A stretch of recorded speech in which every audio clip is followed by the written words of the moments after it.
Kapse, news 18 Lokmat, Mumbai.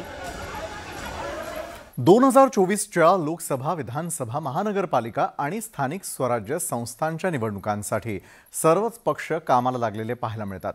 तर मोदी सरकारला हटवण्यासाठी विरोधकांनी एकजूट बांधलेली पाहायला मिळते।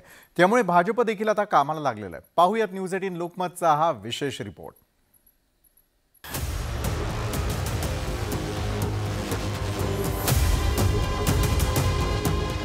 पाटण्यात झालेल्या भाजप विरोधकांच्या एकजुटीनंतर आता भाजपनेही आपल्या मित्र पक्षांना चुचकारायला सुरुवात केली आहे। महाराष्ट्रात भाजप सोबत शिंदेंच्या नेतृत्वातील शिवसेनेसोबतच विनय कोरेंचा जनसुराज्य पक्ष, सदाभाऊ खोत यांचा रयत क्रांती पक्ष, रामदास आठवलेंचा आरपीआय ए गट आणि शिवसंग्राम अशी महायुती आहे। आगामी लोकसभा आणि विधानसभा निवडणुकीच्या दृष्टीने मित्र पक्षांना विश्वासात घेण्याचा प्रयत्न भाजपकडून केला जातोय।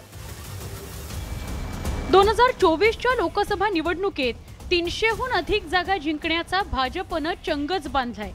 त्यासाठी भाजपकडून पक्ष पातळीवर विविध उपक्रम चालवले जात आहेत। केंद्रातील मोदी सरकारच्या 9 वर्ष पूर्ती निमित्ताने राज्यात ठिकठिकाणी सभा आणि मेळाव्यांचे आयोजन केले जात आहे। 9 वर्षातली केंद्र सरकारची कामे जनतेपर्यंत पोहोचवण्याकरता मोदी ॲट 9 अभियान राबवलं जात आहे। आगामी लोकसभा निवडणुकीत भाजपला मित्र पक्षांची गरज भासणार आहे आणि त्यामुळेच लहान मोठ्या मित्र पक्षांची मोठ बांधण्याचा प्रयत्न भाजपकडून केला जातोय।